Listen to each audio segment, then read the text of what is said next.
seulement que celui qui le retient est disparu. Donc, ce qui retient le mystère de l'iniquité doit disparaître en premier avant qu'il ne s'incarne sur la terre des hommes. Alors, lorsque tu corrèles les deux versets, Jean chapitre 14, 2 Thessaloniciens, et même Matthieu chapitre 21, que je vais te lire, Matthieu 21, je prends au verset 31. L'Écriture déclare,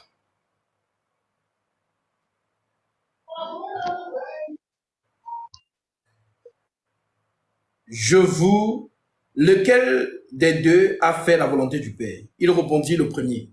Et Jésus leur dit, je vous le dis en vérité, les publicains et les prostituées vous dévanceront dans le royaume de Dieu. Voilà mon frère.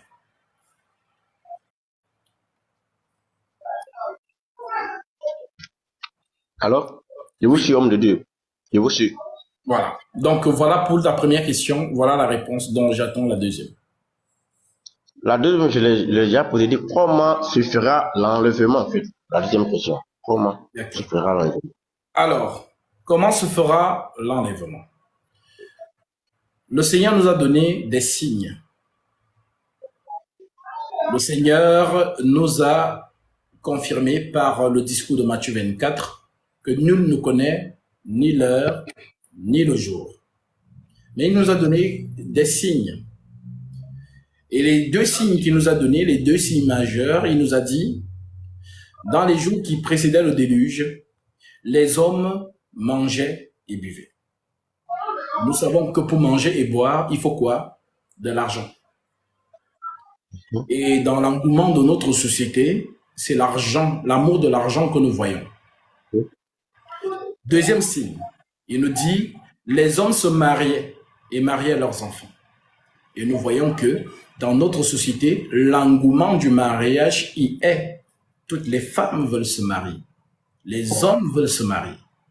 Amen. Alors, voilà les deux signes. En d'autres termes, les vrais enfants de Dieu ayant l'esprit de la prophétie ne regardent pas le monde comme monsieur et madame tout le monde, mais au contraire, ils lisent les signes. Donc, l'horloge prophétique tourne. Donc, les signes que le Père nous a dit, c'est manger et boire, se marier Amen. et marier leurs enfants.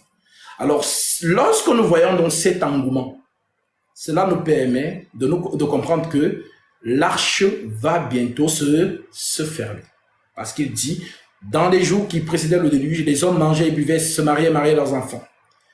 Jusqu'à ce que Noé entra dans l'arche, ils ne s'en doutèrent de rien, et le déluge vint et les emporta tous. Il en sera ainsi à l'avènement du Fils de l'homme.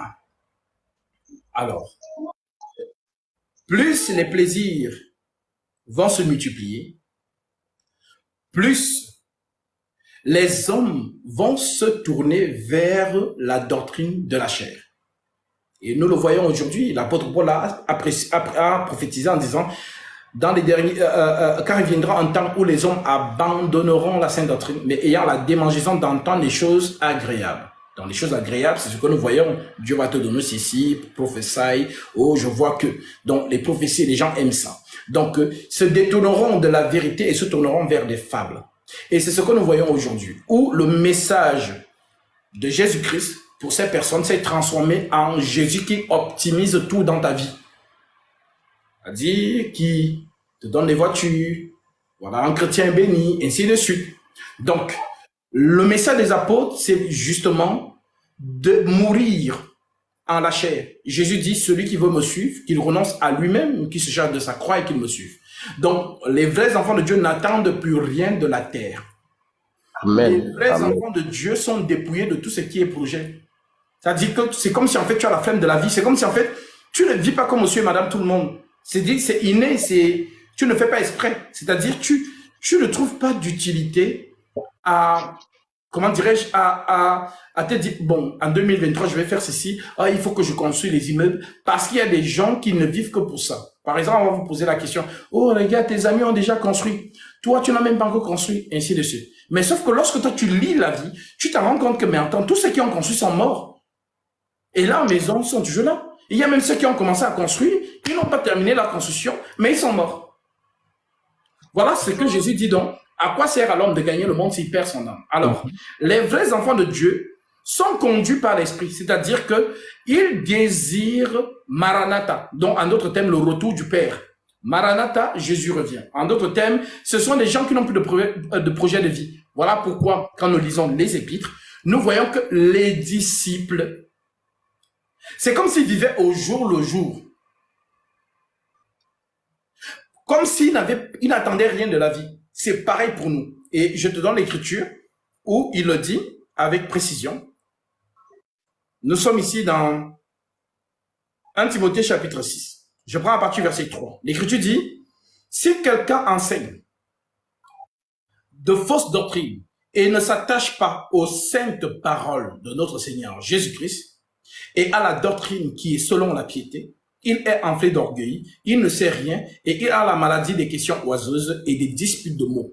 D'où naissent l'envie, les querelles, les calomnies, les mauvais soupçons, les vaines discussions d'hommes corrompus d'entendement, privés de la vérité et croyant que la piété est une source de gain. Donc, certaines personnes pensent qu'être pieux, c'est une source de gain.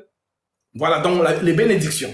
Maintenant, Paul dit, c'est en effet une grande source de gain que la piété avec le contentement, car nous n'avons rien à porter dans le monde. Il est évident que nous n'en pouvons rien en emporter. Si donc nous avons la nourriture et le vêtement, cela nous suffira. Donc Paul dit, ne cherchez pas plus.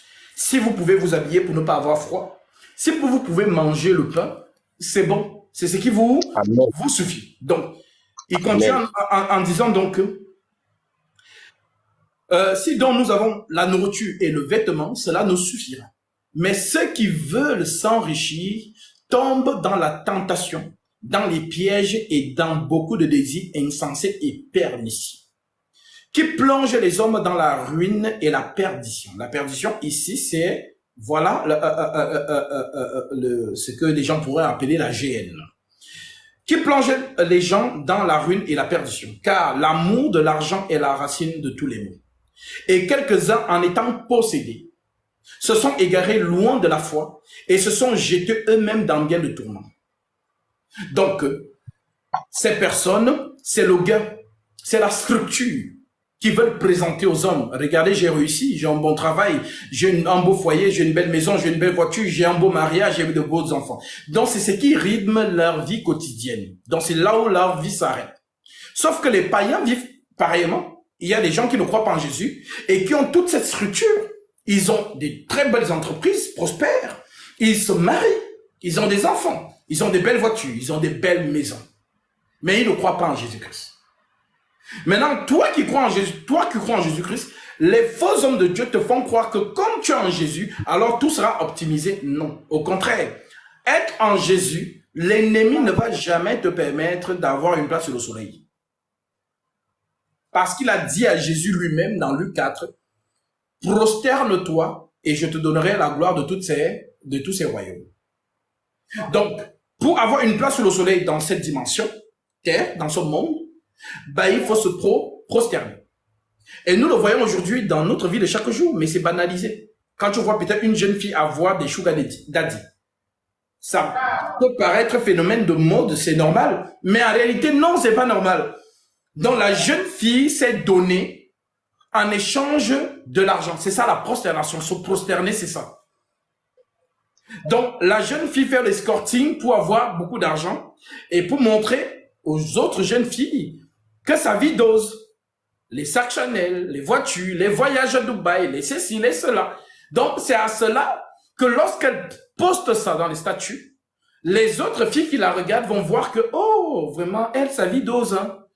Est-ce que nous sommes venus accompagner les autres sur la terre? C'est très important que j'explique cela. Donc, pour dire que les apôtres nous détournent plutôt de la satisfaction de la chair. Mais les faux hommes de Dieu nous disent que non, c'est vraiment, quand on voit que tu es prospère, c'est là où on voit que vraiment tu es béni. Non, nous n'avons rien à attendre de la terre. Alors, le Seigneur, en donnant ces deux signes, manger et boire, marier et marier leurs enfants, nous montre ici son avènement. Alors oui, cela vous permet d'être vigilant car le Seigneur peut frapper à tout moment. Maintenant, Lorsque le Seigneur apparaîtra, ceux qui ont le Saint-Esprit le ressentiront en eux parce que son esprit, l'esprit que nous avons, c'est son esprit. Donc, lorsqu'il y aura déplacement, il y aura attirance. Voilà pourquoi lorsque Marie et Élisabeth se sont rencontrés, on dit que l'enfant a tressailli au sein du ventre parce que c'est le même le même esprit. Donc, voilà mon frère, pour te répondre comment les choses vont se passer. Et soyons seulement dans la prière pour que lorsque ça se passe, comme les apôtres l'ont dit, nous ne sommes pas les enfants du dehors pour que ces jours nous surprennent. Tout simplement.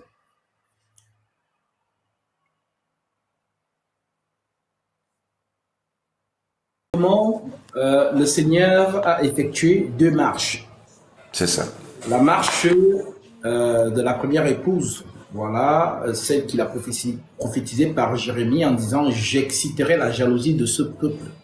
J'appellerai ma bien-aimée celle qui n'était pas ma bien-aimée. » Et celle qui n'était pas la bien-aimée était les Grecs, en d'autres termes, les nations.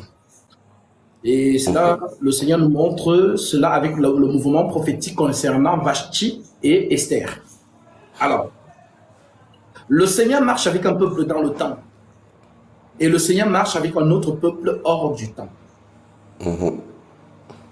Le temps, c'est la prophétie. Maintenant, l'Église est située où? L'Église n'est pas dans le temps. Voilà pourquoi on parle de l'Église corps du Christ. En d'autres termes, nous sommes enseignés par l'Esprit Saint. Et l'Esprit Saint alimente l'épouse pour la présenter devant le Seigneur. Voilà pourquoi Pierre, notamment l'apôtre Paul dans 2 Corinthiens, chapitre 11, verset 1, il nous dit « Oh, si vous pouviez supporter de ma part un peu de folie, mais vous me supportez. Car je suis jaloux de vous d'une jalousie de Dieu, parce que je vous ai fiancé à un seul époux pour vous présenter à Christ comme une vierge pure. » Alors, maintenant, l'Église actuellement est enseignée, est alimentée par l'huile. L'huile ici, c'est l'enseignement. Pour faire quoi? Pour que l'enseignement dépouille l'Église des œuvres mortes de la chair. En d'autres termes, Daniel, lorsqu'il prophétise dans Daniel chapitre 12 au verset 9 au verset 10, il dit plusieurs seront purifiés, blanchis et épurés. Donc, l'enseignement du Saint-Esprit purifie, blanchit et épure. L'enseignement du Saint-Esprit nous conduit à la statue parfaite de Christ, en d'autres termes, à la démystification totale de qui est le Seigneur Jésus-Christ. Voilà pourquoi l'Église, le Saint-Esprit nous a été donné. Alors, lorsque j'explique que l'Église n'est pas dans le temps, parce que le soleil s'est arrêté à Gabaon, Josué a ordonné au soleil de s'arrêter à Gabaon. Je ne sais pas si vous connaissez ce passage.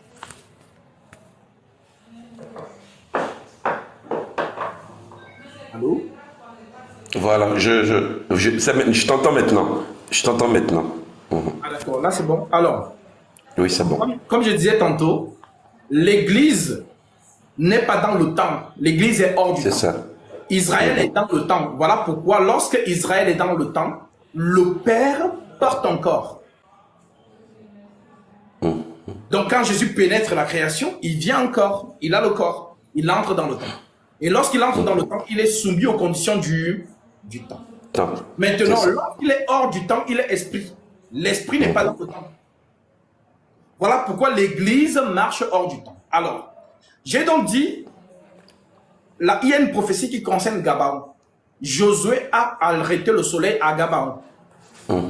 Et nous savons que le soleil ne s'arrête pas. Le soleil poursuit sa course. Donc, si Josué dit au soleil de s'arrêter, ça veut dire que le temps s'est arrêté. Et Gabaon n'est pas Israël.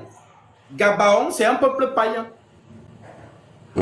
C'est juste. Donc, Israël, justement, est suspendu en ce moment parce que Israël, la prophétie disait que ce sera Ichabod, en d'autres termes, désolation. Et pour l'instant, Dieu a laissé son peuple dans le voltige pour marcher avec une nation étrangère. Donc, le soleil est arrêté à Gabaon, en d'autres termes, Jésus-Christ est arrêté chez les païens pour leur alimenter de sa parole. Une fois que les païens seront alimentés de la parole de Dieu dans sa plénitude, à ce moment-là, le Seigneur enlève donc cette église. Église, c'est ça. Et à ce moment, il revient donc pour venir maintenant continuer la marche avec le peuple d'Israël. C'est ça. Nous avons expliqué cela envers les deux femmes. Il y a deux femmes, une qui perd le sang pendant 12 ans et l'autre qui a l'âge de 12 ans. Sauf que Jésus est en direction pour aller ressusciter celle qui est en âge de 12 ans. La jeune fille de Jairus. Jairus qui est juif. Maintenant, lorsque le Seigneur marche donc, apparemment, il y a une femme qui saigne du sang. Et Seigneur, le sang ici, ça représente l'impureté de cette femme. Donc cette femme était impure. Voilà pourquoi elle perdait le sang. Alors, elle est venue arrêter le pan de la robe de Jésus en disant que si seulement j'arrête le pan de sa robe, je serai guéri. Donc elle a fait ce qu'on appelle l'acte de foi. C'est par la foi qu'elle a été guérie. Voilà pourquoi lorsqu'elle touche le Seigneur, l'Écriture dit, Jésus se retourne en disant, qui m'a touché? Pierre lui dit, ah, il y a vraiment la foule autour de toi, Seigneur, comment peux-tu dire que qui m'a touché? Tout le monde cherche à te toucher. Mais Jésus lui dit que non, une force est sortie de moi. Donc Jésus a senti une force qui sort de lui. Alors, la force qui sort de Jésus, c'est quelle force? C'est la force qui est entrée dans la femme et qui a permis en sorte que le sang de cette femme s'arrête.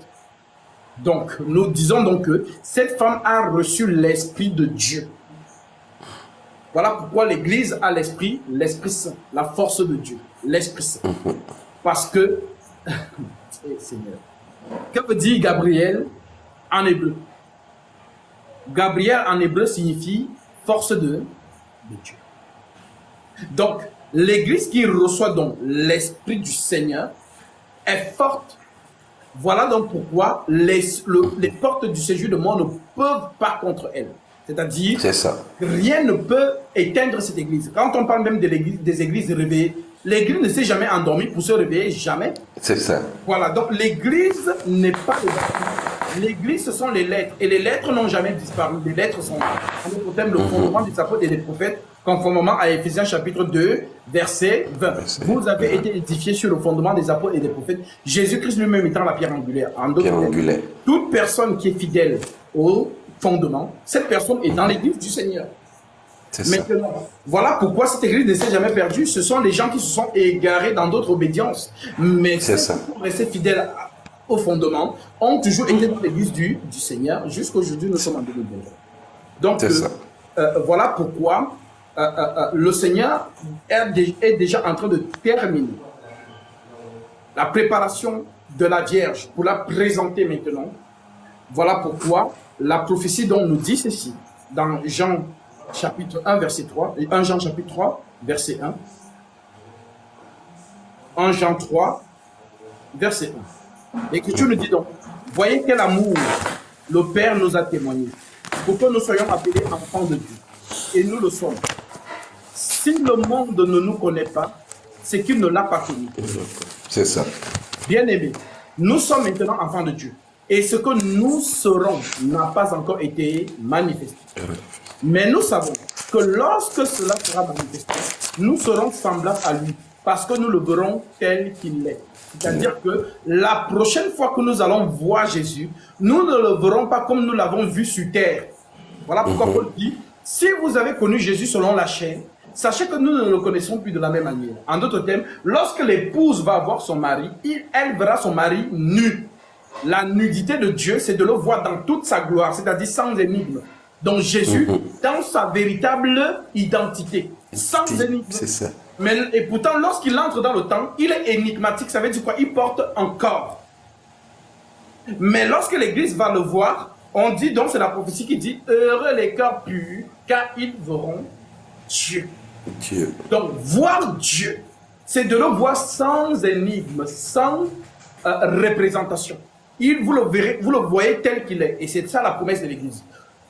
Voilà, il dit, bien-aimés, nous sommes maintenant enfants de Dieu. Et ce que nous serons n'a pas encore été manifesté. Mais nous savons que lorsque cela sera manifesté, nous serons semblables à lui. Parce que nous le verrons tel qu'il est. Sans énigme. Donc voilà la grâce de l'Église de voir Jésus ce jour-là dans sa vraie condition, sa vraie nature. Donc s'il est feu, nous serons aussi feu. Nous aurons la même apparence, car lorsque Adam s'est réveillé, il a dit, voici cette fois-ci celle qui est os de mes os, chair de ma chair, celle-ci je l'appellerai femme. Donc, Adam, c'est sa femme. Et Jésus, on nous dit que l'Église, c'est son corps. L'Église est le corps du Christ. Alors, lorsque la tête et le corps vont se marier, en d'autres termes, vont se retrouver, c'est donc ça, le Seigneur, dans sa plénitude, avec ses enfants. Et nous avons beaucoup de visions en ce moment par nos sœurs et nos frères qui ont ces visions-là. Voilà, mon frère. D'accord. D'accord. Vraiment, demeure béni. Demeure béni, j'ai très bien compris. J'ai très bien compris. Je ne vais pas monopoliser la parole. C'était juste vraiment ma préoccupation. Et je le réitère encore que vraiment Dieu bénisse cette œuvre et que tous ces enfants éparpillés dans le monde entier puissent